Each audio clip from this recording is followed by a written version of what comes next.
Good morning dear students, welcome to DNA commerce.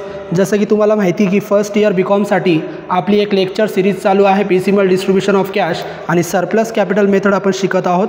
तर आपण आज आपल्या लेक्चर सिरीजमध्ये आज परत एकदा एक नवीन प्रॉब्लेम सॉल्व करून घेणार आहोत. तर प्रॉब्लेम सॉल्व करण्यापूर्वी जर तुम्ही चॅनलला नवीन आलेला असाल तर चॅनलला लाईक करा, चॅनलला सबस्क्राईब करा, व्हिडिओला लाईक करा आणि जास्तीत जास्त विद्यार्थ्यांपर्यंत हा चॅनल शेअर करा. कारण विद्यार्थी मित्रांनो, DNA कॉमर्स या चॅनलच्या माध्यमातून आपण एक नवीन उपक्रम हाती घेतलेला आहे की कॉमर्सच्या विद्यार्थ्यांसाठी सगळा सिलेबस आपण या ऑनलाईन प्लॅटफॉर्मच्या माध्यमातून कव्हर करणार आहोत.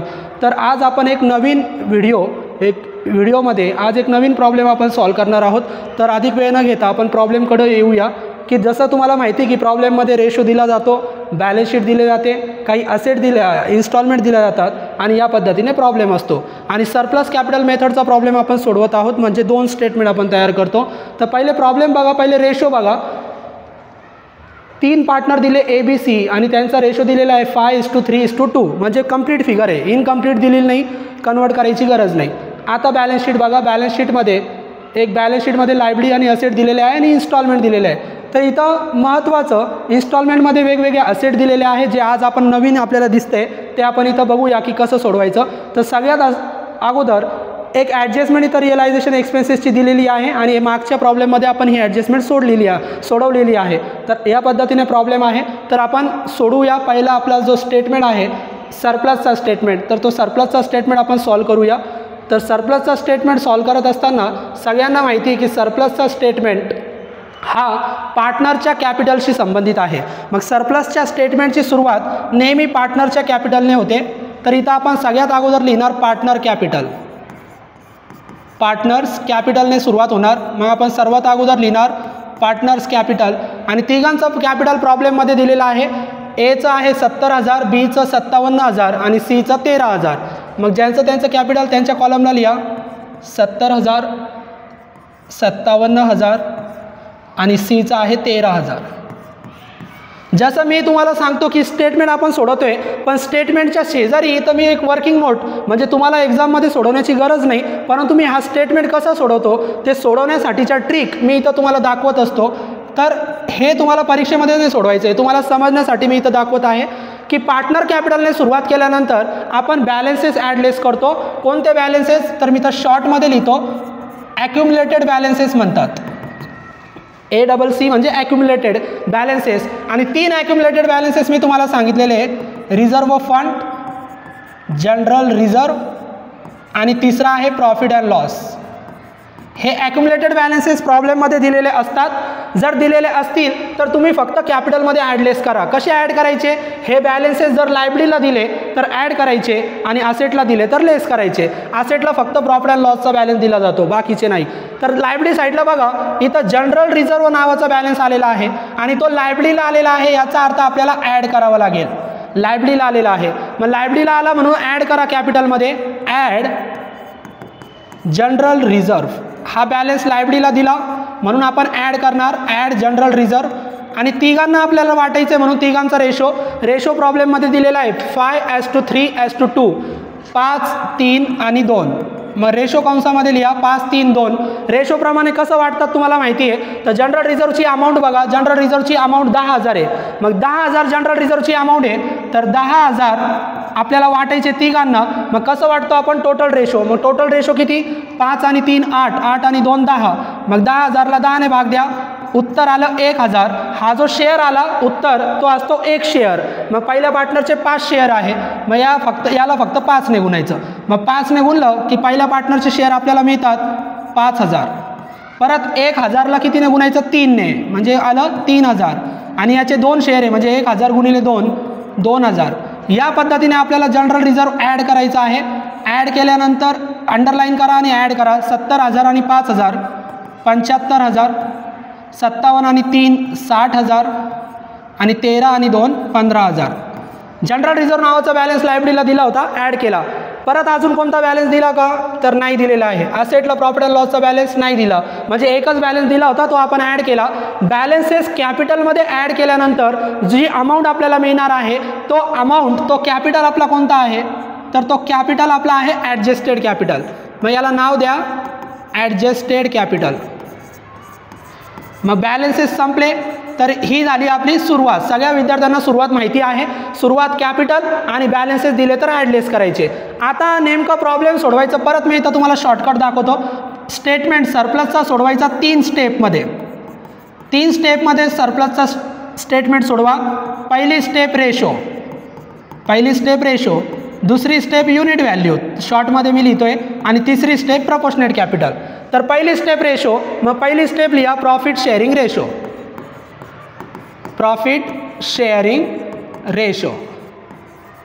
मग तिघांचा रेशो प्रॉब्लेममध्ये दिलेला आहे 5, 3, 2.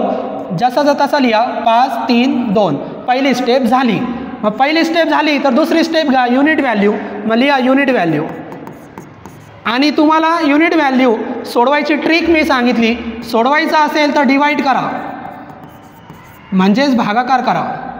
मग युनिट व्हॅल्यू सोडवायचं असेल तर भागाकार करा. 75,000ला 5ने भागायचं, 60,000ला 3ने भागायचं, 15,000ला 2ने भागायचं. मग 75,000ला 5ने भाग द्या. मग 75,000ला तुम्ही 5ने भाग दिलं तर उत्तर आलं 15 5 75 म्हणजे 15,000. 60,000ला 3ने भाग द्या 20,000 आणि 15,000ला 2ने भाग द्या 7,500. आपल्याला मिळाली युनिट व्हॅल्यू. आपण दुसरी स्टेप पण सोडवली. आता शेवटची तिसरी स्टेप प्रपोर्शनेट कॅपिटल. आणि प्रपोर्शनेट कॅपिटल आपल्याला लेस करायचं आहे हे लक्षात ठेवा. मग लेस प्रपोर्शनेट कॅपिटल. आणि तुम्हाला मी दरवेळेस सांगतो प्रपोर्शनेट कॅपिटल लेस करताना लगेच लेस नाही करायचं. तर पहिले आपल्याला बेस पार्टनर सिलेक्ट करायचा आहे. मग इथं कंसात लिहायचं बेस. आणि बेस पार्टनर कोणता सिलेक्ट करायचा तर प्रपोर्शनेट कॅपिटल सोडवण्या अगोदर तुम्ही जी युनिट व्हॅल्यू सोडवली त्याच्यामध्ये ज्या पार्टनरची युनिट व्हॅल्यू सगळ्यात कमी तो तुमचा बेस पार्टनर. मग एची 15,000, बीची 20,000, सीची 7,500. मग कुणाची कमी आहे तर सीची कमी दिसते. मी इथं हायलाईट करून ठेवतो. सीची अमाऊंट सगळ्यात कमी आहे म्हणजे सी आपला झाला बेस. आणि प्रपोर्शनेट कॅपिटलची ट्रिक आहे मल्टिप्लाय. प्रपोर्शनेट कॅपिटल सोडवायचं असेल तर गुणाकार करा. मग कशाला गुणायचं तर प्रत्येक वेळेस सीच्या अमाऊंटला गुणायचं. सीच्याच अमाऊंटला गुणायचं. पण कशाने गुणायचं ज्या त्या पार्टनरच्या रेशोने. मग सीची अमाऊंट किती 7,500 गुणिले पहिला रेशो 5. मग 7,500 गुणिले 5 करा. मग 7,500 गुणिले 5 केलं तर उत्तर आलं 37,500. परत 7,500 गुणिले 3. मग 7,500 गुणिले 3 22,500. आणि 7,500 गुणिले 2 15,000. तर या पद्धतीने आपण प्रपोर्शनेट कॅपिटल सोडवलं. लेस करा. 3 स्टेप झाल्या म्हणजे अंडरलाईन करून टाका. आणि प्रपोर्शनेट कॅपिटल वजा करा. तर कशातून वजा करायचा प्रपोर्शनेट कॅपिटल ॲडजस्टेड कॅपिटलमधून वजा करायचा. मग 75,000 वजा 37,500 शिल्लक राहिले 37,500. 60,000 मधून 22,500 वजा करा. मग 60,000 मधून 22,500 वजा केले तर शिल्लक राहिले 37,500. आणि 15,000 मधून 15,000 वजा झाले म्हणजे सी नावाचा पार्टनर आपला क्लोज झाला. मग बघा इकडं जो पार्टनर आपण बेस घेणार तोच पार्टनर आपला क्लोज होणार. मग किती पार्टनर शिल्लक राहिले 2 पार्टनर. 2 पार्टनर शिल्लक राहिले तर त्याला नाव द्या सरप्लस कॅपिटल. आणि आपल्याला एका पार्टनरचा आन्सर सोडवायचा आहे म्हणून या 3 स्टेप परत रिपीट करा. मग पहिली स्टेप रेशो. मग परत लिहा प्रॉफिट शेअरिंग रेशो. आणि आता जे पार्टनर राहिले त्यांचाच रेशो लिहा. ए आणि बीचा. एचा रेशो 5, बीचा रेशो 3. दुसरी स्टेप युनिट व्हॅल्यू. मग दुसरी स्टेप लिहा युनिट व्हॅल्यू. आणि युनिट व्हॅल्यूची ट्रिक काय सांगितली डिवाइड म्हणजे भागाकार. मग आता अंडरलाईनच्या खाली जो सरप्लस कॅपिटल आहे त्या कॅपिटलला 5ने भागायचं आणि या कॅपिटलला 3ने भागायचं. मग 37,500 भागिले 5. मग उत्तर आलं 7,500. आणि 37,500 भागिले 3 उत्तर आलं 12,500. दुसरी स्टेप झाली. तिसरी शेवटची स्टेप प्रपोर्शनेट कॅपिटल आणि ते आपण लेस करणार. मग लिहा लेस प्रपोर्शनेट कॅपिटल.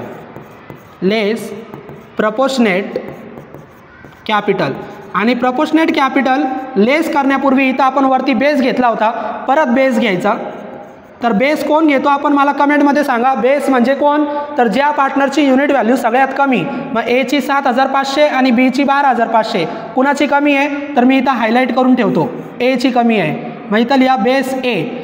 प्रपोर्शनेट कॅपिटलची ट्रिक काय, मल्टिप्लाय म्हणजे गुणाकार.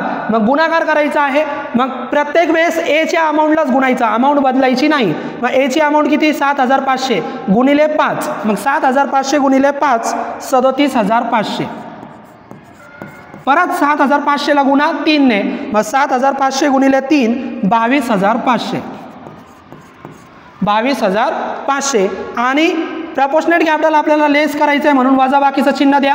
3 स्टेप झाल्या, अंडरलाईन करा. आता 37500 वरच्या सरप्लसमधून लेस करा. मग 37500 वजा 37500 नील. 37500 वजा 22500 उत्तर राहिलं 15000. आणि हा पार्टनर पहिलेच नील झालेला आहे. मग इकडे लक्ष द्या विद्यार्थी मित्रांनो, ए आपला बेस पार्टनर होता, ए आपला नील झाला आणि आता एकच पार्टनर शिल्लक राहिला. एक पार्टनर शिल्लक राहिला म्हणजे हा स्टेटमेंट संपला. याला नाव द्या ॲब्सोल्यूट सरप्लस. तर या 3 स्टेपमध्ये आपण ॲब्सोल्यूट सरप्लस सोडवणार आहोत. आपल्याला ॲब्सोल्यूट सरप्लस मिळाला बीचा 15000. तर अतिशय सोपं आहे, इतकं अवघड त्याच्यामध्ये काहीच नाही. तर पहिला स्टेटमेंट आपण सोडवला. जसं की तुम्हाला माहिती आहे आपण 2 स्टेटमेंट सोडवतो. पहिला स्टेटमेंट सरप्लस, आता दुसरा स्टेटमेंट सोडवायचा पेमेंटचा, डिस्ट्रीब्युशन ऑफ कॅश. मग आपण दुसरा पेमेंट सोडवूया, डिस्ट्रीब्युशन ऑफ कॅश. मग इथं डिस्ट्रीब्युशन ऑफ कॅशचं पेमेंटचं कॉलम मी तयार करून ठेवले. आपल्याला जास्त वेळ लागू नये म्हणून मी अगोदरच तयार करून ठेवले. फक्त कॉलम कसे तयार केले लक्षात घ्या. पहिले 3 कॉलम कंपल्सरी असतात, डेट, पर्टिक्युलर आणि कॅश. कॅश नंतर तुम्ही बॅलन्स शीटला जा. बॅलन्स शीटला जितक्या लायबिलिटी आहे तितके कॉलम करा, कॅपिटल सोडून, कारण कॅपिटल आपला लास्ट कॉलम आहे.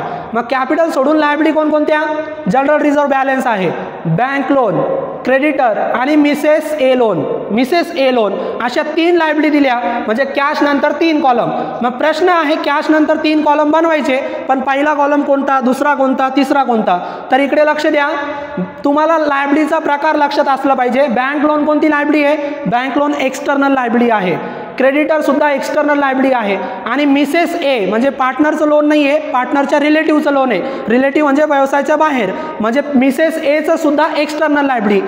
तिन्ही पण एक्सटर्नल लायबिलिटी दिल्या, परंतु बँक लोनच्या समोर कंसामध्ये दिलं सेक्युअर्ड. मग कंसामध्ये सेक्युअर्ड दिला याचा अर्थ बँकेमध्ये कर्ज घेताना आपण कोणती तरी असेट सेक्युअर्ड मॉर्गेज ठेवलेली आहे. मग जी एखादी लायबिलिटीच्या पुढं एक्सटर्नल लायबिलिटीच्या पुढं जर सेक्युअर्ड शब्द अटॅच झाला तर ती सेक्युअर्ड लायबिलिटी तुम्ही पहिले तयार करा. मग आपण इथं बँक लोन तयार केली आणि त्याच्यानंतर क्रेडिटर आणि मिसेस ए लोन हे 3 झाल्यानंतर शेवटचा कॉलम कॅपिटल. या पद्धतीने आपण कॉलम तयार करणार. आता आपल्याला सोडवायचं आहे. तर जसं तुम्हाला सरप्लसची सुरुवात माहिती आहे, सरप्लसच्या सुरुवातीला कॅपिटल लिहितात, तसं या स्टेटमेंटच्या सुरुवातीला काय लिहितात. तर या स्टेटमेंटच्या सुरुवातीला पहिला कॉलम डेट. डेट कोणती लिहायची, तर तुमच्या प्रॉब्लेममध्ये जो बॅलन्स शीटची डेट आहे त्याचा पुढचा दिवस 31 डिसेंबर 2023 म्हणजे पुढचा दिवस 1 जानेवारी 2024. मग इथं लिहा 1/1/2024.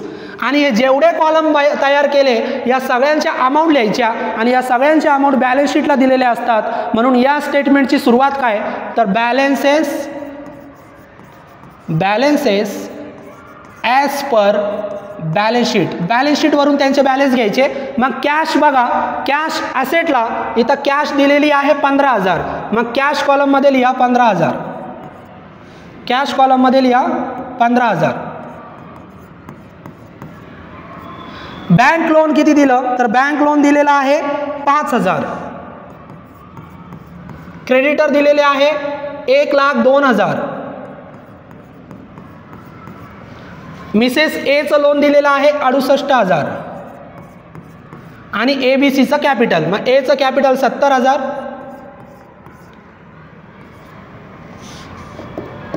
एचं कॅपिटल लिहा 70,000, बीचं कॅपिटल आहे 57,000 आणि सीचं कॅपिटल आहे 13,000. तर सगळ्या कॉलमचे बॅलन्सेस रेकॉर्ड करायचे बॅलन्स शीटवरून. याच्यानंतर काय करायचं, जर प्रॉब्लेममध्ये बॅलन्सेस आलेला असेल तर तो तुम्ही ॲडलेस करा. कोणता बॅलन्स आला होता, जनरल रिझर्व्ह आपण सरप्लसमध्ये ॲड केला होता, तर इथं पण ॲड करा. मग इथं लिहा add general reserve, add general reserve आणि कंसामध्ये रेशो, कंसामध्ये त्यांचा रेशो लिहा 5-3-2. मग कंसामध्ये मी लिहिलं 5-3-2. कॅपिटलमध्ये ॲड करायचं आहे तर परत सोडवत बसायचं नाही, तुम्ही सरप्लसमध्ये ॲड केलेला आहे जनरल रिझर्व्ह. एला किती ॲड केला होता 5000, बीला 3000, सीला 2000, जसं तसा तिचा लिहायचा 5000 3000 2000. मग इथं लिहा एला 5000, बीला 3000, सीला 2000 आणि आपल्याला ॲड करायचं आहे. मग इथं ॲड करा, अंडरलाईन करून बॅलन्सेस काढा. मग इथं आपण लिहू बॅलन्स. मग balance cash 15000, bank loan 5000, creditors 1,02,000, Mrs एचं लोन 68,000, एचं 70 आणि 5 75,000, बीचं 60,000 आणि सीचं 15,000. तर आपण बॅलन्स ॲडलेस केले. आता आपला पेमेंटला सुरुवात करा. पेमेंटला तुम्हाला ऑर्डर ऑफ पेमेंट माहिती आहे. पहिला पेमेंट आपण लायबिलिटी करत नाही, पहिला पेमेंट आपण एक्सपेन्सेस करतो. तर एक्सपेन्सेसची ॲडजस्टमेंट बघा. एक्सपेन्सेसची ॲडजस्टमेंट इथं दिलेली आहे. इथं आपण प्रॉब्लेम थोडा मोठा करू. एक्सपेन्सेसची ॲडजस्टमेंट काय दिली बघा. Sum of ₹2,500 was kept reserve for meeting realisation expenses. Kept म्हणजे ठेवले, 2,500 रुपये बाजूला ठेवले. कशासाठी? एक्सपेन्सेससाठी. मग इथं आपण लिहू एस्टिमेटेड, अंदाजे. इथंच मी सोडून दाखवतो किती ठेवले 2,500. जे बाजूला ठेवले त्याला म्हणतात अंदाजे, एस्टिमेटेड व्हॅल्यू. त्याच्यानंतर पुढं बघा and actual expenses of ₹2,000. Actual expenses किती 2,000. मग ॲक्च्युअल व्हॅल्यू दिली 2,000. दोन अमाऊंट रिअलायझेशन एक्सपेन्सेसच्या दिल्या. वर मेट फायनली ऑन 30 एप्रिल 2024. 30 एप्रिलची डेट दिलेली आहे. मग 30 एप्रिल म्हणजे शेवटची इन्स्टॉलमेंट. या इन्स्टॉलमेंटला स्टार करून ठेवा. 30 एप्रिलच्या इन्स्टॉलमेंटला एक्सपेन्सेस सोडवायचे आहे. आता जेव्हा विद्यार्थी मित्रांनो तुम्हाला एक्सपेन्सेसच्या अशा दोन अमाऊंट दिल्या जातील तेव्हा एक्सपेन्सेसच्या दोन इफेक्ट करायचे. एक्सपेन्सेसचे दोन इफेक्ट मागच्या प्रॉब्लेममध्ये पण शिकवले होते, आता परत सांगतो. एक्सपेन्सेसचे दोन इफेक्ट काय, तर पहिला इफेक्ट लेस करा आणि दुसरा इफेक्ट ॲड करा. एक्सपेन्सेस पहिला इफेक्ट लेस करा, दुसरा इफेक्ट ॲड करा. कुठे लेस करायचं, कुठे ॲड करायचं, तर लेस सगळ्यात पहिला पेमेंट आपण एक्सपेन्सेसच देतो. मग सगळ्यात पहिले लेस करा. मग कोणते लेस करायचे, जे बाजूला काढून ठेवले. मग बाजूला किती काढून ठेवले 2,500, तेवढे लेस करा. आणि ॲड कधी करायचे, तर ज्या इन्स्टॉलमेंटला सांगितले, कोणत्या इन्स्टॉलमेंटला सांगितले 30 एप्रिल, तर जेव्हा तुम्ही 30 एप्रिलच्या इन्स्टॉलमेंटला जाणार तेव्हा ते एक्सपेन्सेस ॲड करायचे. आणि ॲड किती करायचे, तर या दोन्ही व्हॅल्यूमधला फरक. तुम्ही बाजूला काढले 2,500, खर्च झाले 2,000, म्हणजे शिल्लक किती राहिले तुमच्याकडे 500. ही अमाऊंट तुमच्याकडे शिल्लक आहे, ती खर्च झालेली नाही. मग खर्च झाली नाही याचा अर्थ ती तुम्हाला ॲड करावी लागेल. मग ॲड ते फक्त 500 रुपये करणार. किती ॲड करणार 500. तर हे झाले एक्सपेन्सेसचे दोन इफेक्ट. अंदाजे बाजूला काढून ठेवलेले जे एक्सपेन्सेस आहे ते अगोदर लेस करा, म्हणजे 2,500, आणि जे शिल्लक राहिले ते त्या इन्स्टॉलमेंटमध्ये ॲड करा ज्या इन्स्टॉलमेंटला सांगितलं. तर आता आपल्याला एक्सपेन्सेस लेस करायचे, तर आपण इथं लिहिणार लेस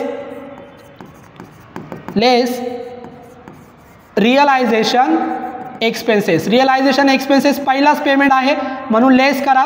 आणि कंसामध्ये मी लिहितो प्रोव्हिजन. प्रोव्हिजन म्हणजे ती तरतूद आहे केलेली. कितीची तरतूद केली होती, तर कोणते लेस करायचे, नेहमी अंदाजे. किती अंदाजे 2,500. मग 2,500 तुम्ही लेस करा. इथं आपण 2,500 लेस करू. 2,500 आता आपण लेस करणार. लेस केल्यानंतर फक्त कॅश कॉलमला अंडरलाईन करा. तुमच्याकडे 15,000 रुपये होते, 15,000 पैकी तुम्ही 2,500 लेस केले. आता तुमच्याकडे शिल्लक राहिले 12,500. 12,500 शिल्लक राहिले.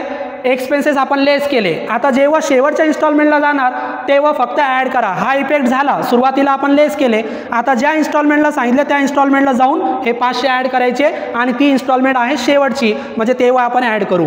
आता आपला रेग्युलर प्रॉब्लेम सोडवा. मग रेग्युलर प्रॉब्लेम आपल्याकडे कॅश 12,500 आहे आणि हे आपण पहिले इरेज करून घेऊ. तर आपल्याकडे कॅश बघा, कॅशवर नजर ठेवा. कॅश आपल्याकडे आहे 12,500 आणि आपल्याला पेमेंट करायचं आहे. तर पेमेंट कोणतं करायचं, तर तिन्ही एक्सटर्नल लायबिलिटी आहे, पण पहिली सेक्युअर्ड म्हणजे तारण दिलेली आहे. तर ही लायबिलिटी आपण पहिले पेड करणार. मग सेक्युअर्ड किती आहे 5,000. बँक लोन आपल्याला 5,000 द्यायचे, आपल्याकडे 12,500, आपण बँक लोन पूर्ण देऊ शकतो. मग लिहा less bank loan paid. Bank loan paid करा. किती पेड करायचे? 5000. मग कॅश कॉलममध्ये लिहा 5000 आणि बँक लोन कॉलममध्ये लिहा 5000 आणि अंडरलाईन करा आणि बॅलन्स काढा. मग तुमच्याकडे बॅलन्स किती शिल्लक राहिला? तर तुमच्याकडे बॅलन्स 12,500 रुपये तुमच्याकडे होते, तुम्ही 5000 देऊन टाकले म्हणजे तुमच्याकडे बॅलन्स शिल्लक राहिला 7,500. बँक लोन नील झाली. आता वरच्या यांना पेमेंट झालं नाही, त्यांची अमाऊंट आहे तशा खाली घ्या. 1,02,000, 68,000, 75,000, 60,000 आणि 15,000 आहे तशा खाली घेतल्या. आता पुढच्या पेमेंट करायचं. आता पुढचं पेमेंट करताना कोण राहिलं? क्रेडिटर आणि मिसेस ए लोन. तर क्रेडिटर सुद्धा एक्सटर्नल लायबिलिटी आहे आणि मिसेस ए म्हणजे पार्टनरची वाईफ, ती सुद्धा एक्सटर्नल लायबिलिटी आहे. मग एकाच कॅटेगरीच्या 2 लायबिलिटी दिल्या तर आता सेपरेट नाही पेड करायच्या, दोन्ही सोबत पेड करायच्या. मग क्रेडिटर आणि मिसेस ए दोघांना पेमेंट करा. मग लिहा less creditors and Mrs. A's loan paid. आता दोघांना द्यायचे. एकाचं पेमेंट 1,02,000 आणि एकाचे 68,000, दोघांचं मिळून 1,70,000. आपल्याकडे एवढी कॅश नाही आहे, आपल्याकडे 7,500 आहे. आत्ता आपण दोघांना किती देऊ शकतो? तर आत्ता आपण फक्त 7,500 देऊ शकतो. मग दोघांना 7,500 वाटायचे तर कसे वाटायचे? तर दोघांना वाटायचे आणि तुमच्याकडे कॅश जर कमी असेल तर रेशो वापरा. आता प्रॉब्लेममध्ये जो रेशो आहे तो पार्टनरचा आहे, तो लायबिलिटीचा नाही. आपल्याला लायबिलिटी पेड करायची आहे. मग लायबिलिटी पेड करण्यासाठी कोणता रेशो काढायचा? तर लायबिलिटीचाच रेशो काढायचा. कसा? तर इथं मी तुम्हाला सोडून दाखवतो. 1,02,000, 1,02,000 आणि दुसरी अमाऊंट कोणती आहे? 68,000. तर लायबिलिटीचा रेशो कसा काढतात बघा. विद्यार्थी मित्रांनो लक्ष द्या. इक्वल 0 कट करा. 3 0 कट झाले. किती शिल्लक राहिले? 102 आणि 68. मग 102 आणि 68ला एका संख्येने भाग जातो का? तर बघा 68चे निम्मे 34, 34 दुने 68 आणि 34 त्रिक 102. 34 दुने 68 आणि 34 त्रिक 102 म्हणजे रेशो आला 3:2. 34ने भाग गेला. आपण रेशो सोडवला 3:2. कशाचा रेशो आहे हा? लायबिलिटीचा. जेव्हा एकापेक्षा जास्त लायबिलिटी पेड करतात आणि कॅश कमी असेल तर असं रेशो काढायचं आणि पेमेंट करायचं. मग 3:2 इथं कंसात लिहा. 3:2 नुसार 7,500 वाटायचे. मग 7,500 वाटायचे. परत लक्ष द्या. 7,500 आपल्याला वाटायचे किती प्रमाणे? रेशो प्रमाणे. मग रेशोची टोटल किती? 3 आणि 2 5. मग 7,500 भागिले 5. मग 7,500 भागिले 5 जर केलं तर उत्तर किती आलं? 1,500. उत्तर किती आलं? 1,500. रेशो प्रमाणे कसं वाटतात तुम्हाला माहिती आहे. मग 1,500 म्हणजे एक शेअर. पहिला शेअर किती? 3. मग 15 त्रिक 45 म्हणजे 4,500. मग क्रेडिटरला द्या 4,500 आणि परत 1,500 गुणिले 2 म्हणजे 3,000. मग मिसेस एला द्या 3,000. या पद्धतीने आपण 7,500 वाटले. अंडरलाईन करा आणि बॅलन्स काढा. मग इथं परत आपण बॅलन्स काढणार. कॅश आपल्याकडे 7,500 होती, आपण देऊन टाकली. कॅश संपली. आता क्रेडिटरचा बॅलन्स किती? 1,02,000 द्यायचे होते, 4,500 दिले. किती शिल्लक राहिले? 97,500. 68,000 पैकी 3,000 दिले, 65,000 आणि यांना पेमेंटच झालं नाही. त्यांच्या अमाऊंट आहे तशा खाली घ्या. 15,000. तर या पद्धतीने आपण बॅलन्स काढलं. कॅशवर विद्यार्थी मित्रांनो तुमची नजर असली पाहिजे, हे मी पुसून घेतो. आता तुम्हाला लायबिलिटीचा रेशो कसा काढला मी इथं समजलं असेल तर, आणि रेशोप्रमाणे पण तुम्हाला वाटता आलं पाहिजे. तर मला कमेंट करून सांगत चला रेशोप्रमाणे आपण कसं वाटतो. कॅशवर नजर ठेवा. कॅश संपली तर इन्स्टॉलमेंट वापरा. मग पहिली इन्स्टॉलमेंट 15 जानेवारी. मग पहिली इन्स्टॉलमेंट 15 जानेवारी इथं लिहा. 15/1/2024 फर्स्ट इन्स्टॉलमेंट. 15/1/2024 first instalment. आतापर्यंत इन्स्टॉलमेंटची डायरेक्ट अमाऊंट दिली जात होती. इथं काय दिलं बघा.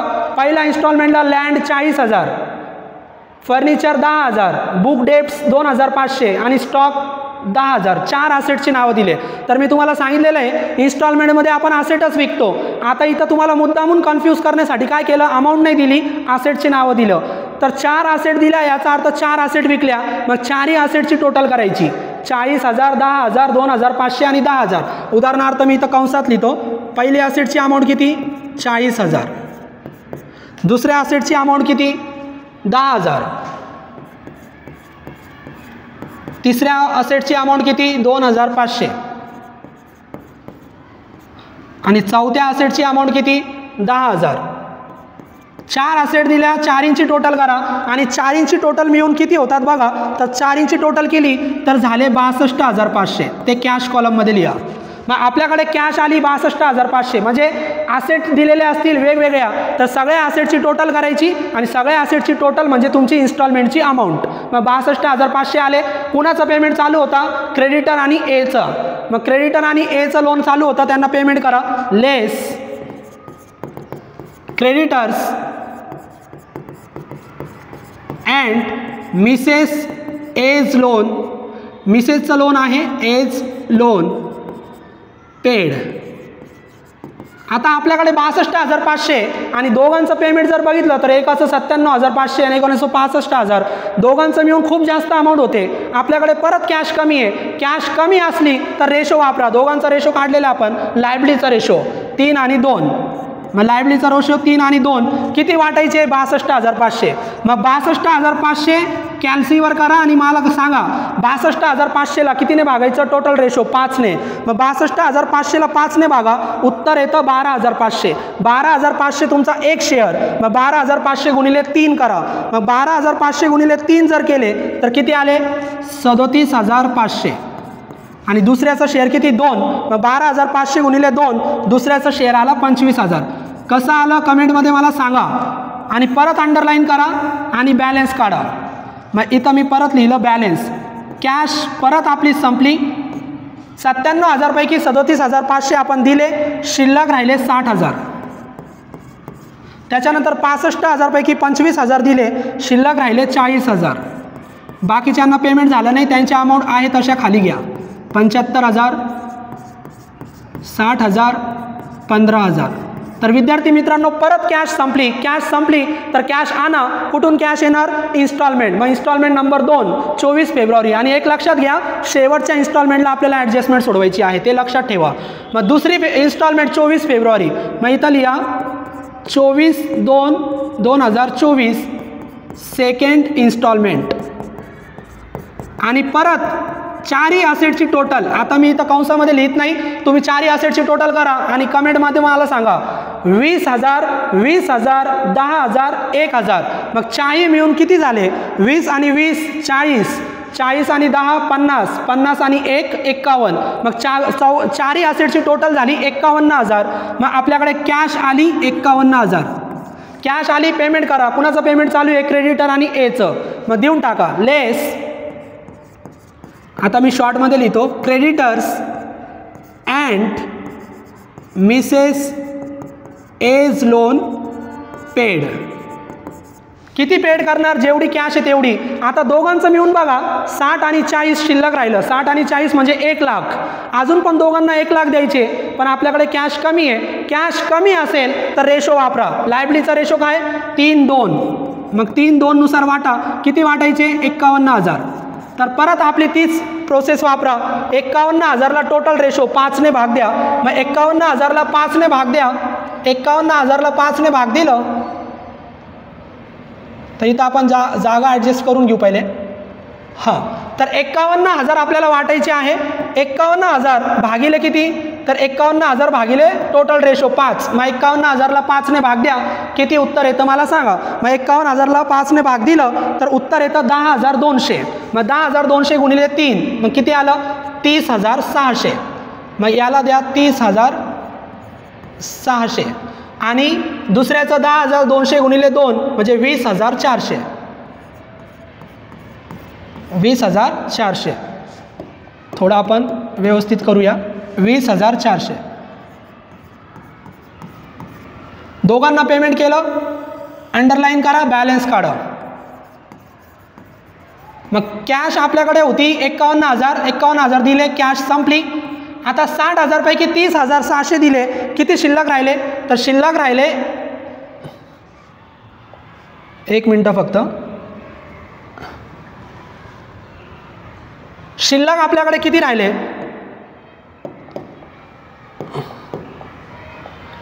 60,000पैकी 30,600 दिले म्हणजे शिल्लक राहिले 29,400.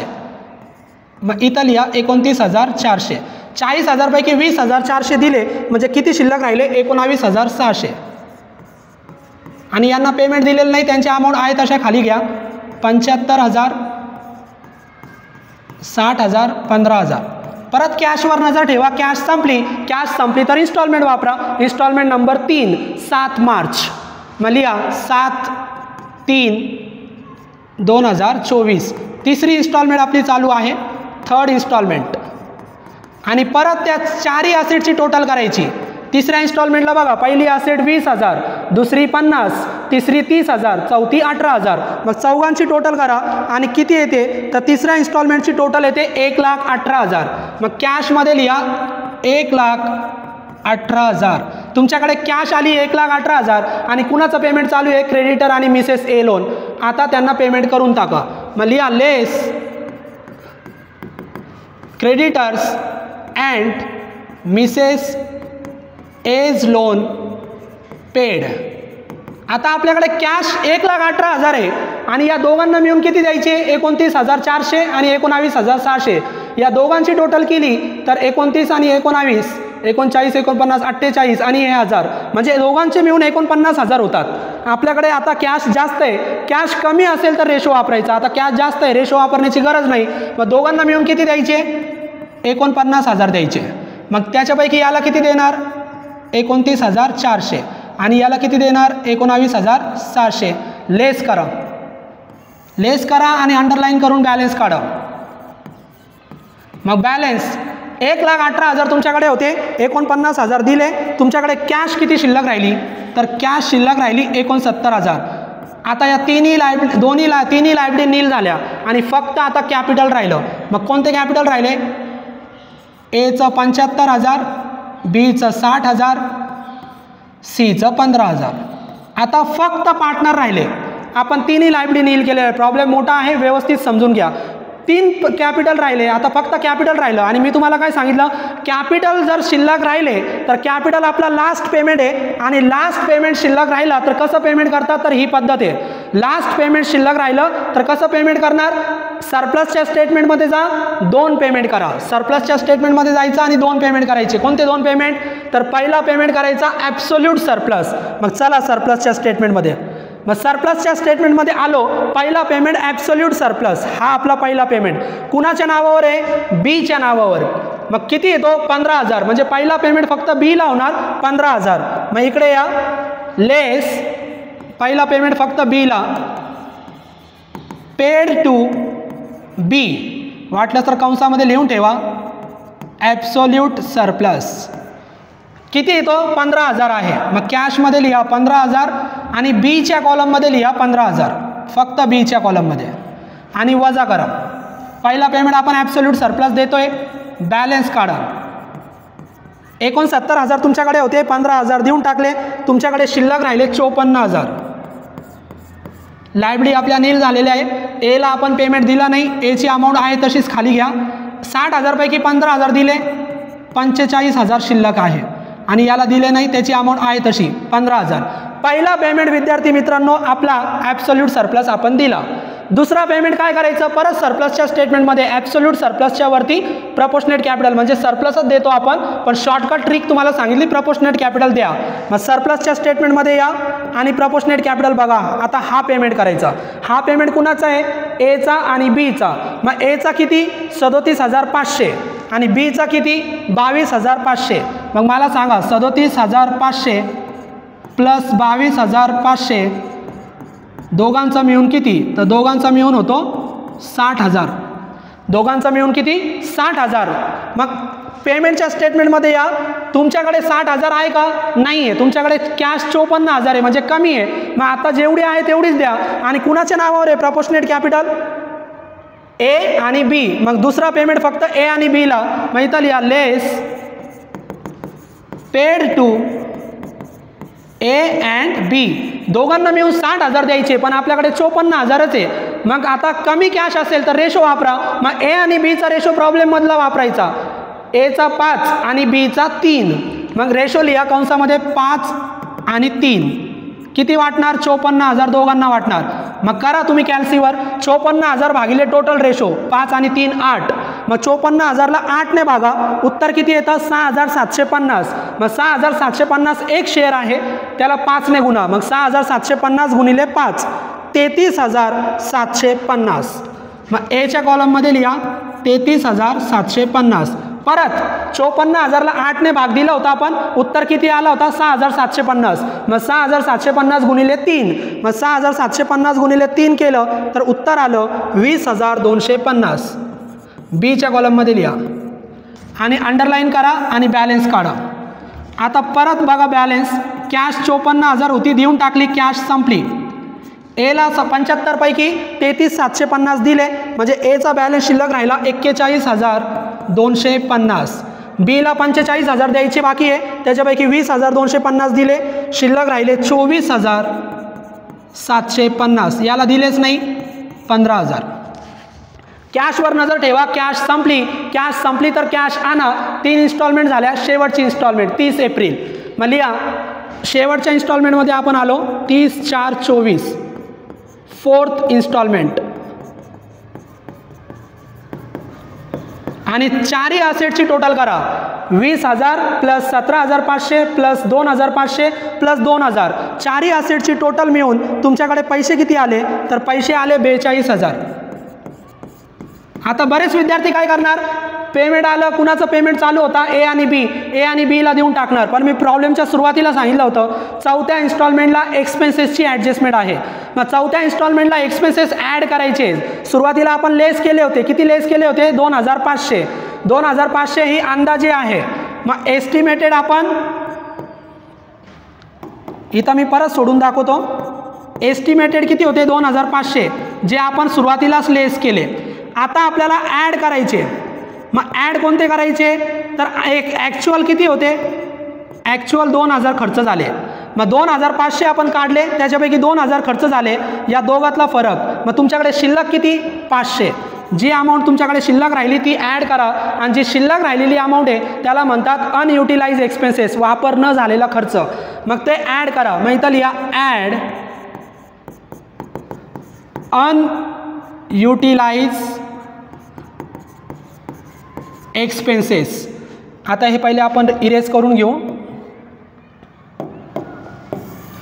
अनयुटिलाइज एक्सपेन्सेस ॲड करा.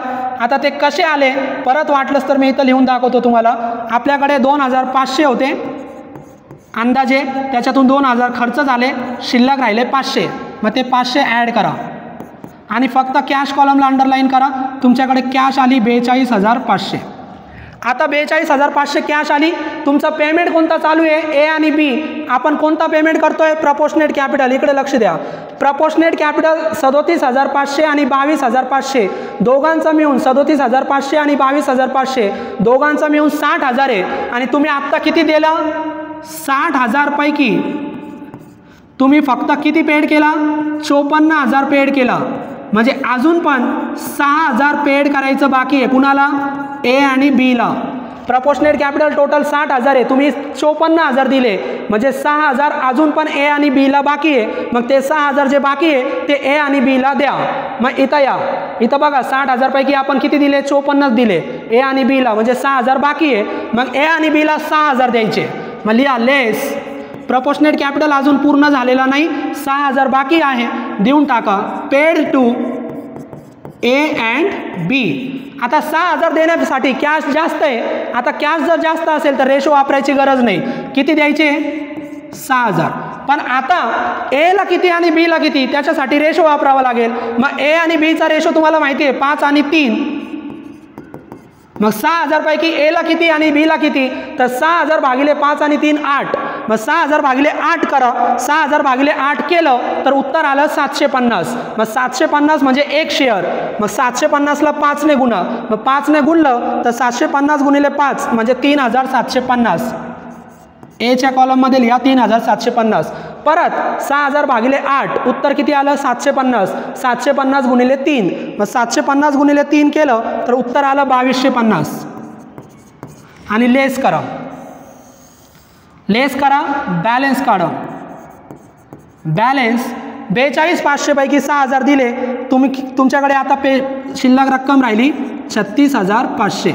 हे लायबिलिटी नील झालेले आहे. 41,250 पैकी 3,750 दिले, शिल्लक किती राहिले 37,500. 24,750 मधून 2,250 वजा करा, किती शिल्लक राहिले 22,500. आणि याला पेमेंट दिलंच नाही, त्याचं आहे तसंच 15,000. इथपर्यंत आपण आलो. बॅलन्स आपल्याकडे 36,000 शिल्लक राहिला. इकडे लक्ष द्या. पहिला पेमेंट ॲब्सोल्यूट सरप्लस, दुसरा प्रपोर्शनेट, दोन्ही पेमेंट झाले. आता दोन्ही पेमेंट झाल्यानंतर इथून पुढचं फक्त एकच पेमेंट करायचं. इथून पुढचं जेव्हा जेव्हा पेमेंट होणार तो फक्त ऑल पार्टनर. मग इथून पुढं फक्त ऑल पार्टनर सगळ्यांना पेमेंट करा. मग आपल्या स्टेटमेंटमध्ये या. आता तुमच्याकडे 36,500 तिघांना वाटा.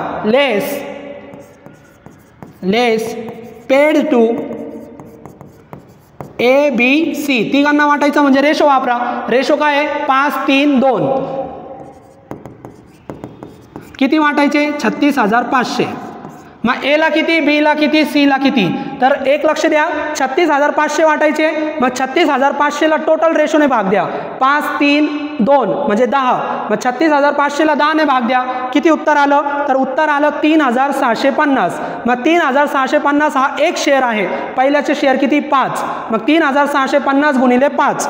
मग 3,650 गुणिले 5 केलं तर उत्तर आलं 18,250. ते एच्या कॉलममध्ये लिहा 18,250. त्याच्यानंतर परत आपला 36,500 ला 10 ने भाग द्यायचं. उत्तर किती आलं होतं 3,650. मग 3,650 ला 3 ने गुणा. मग 3 ने गुणलं तर उत्तर आलं 10,950.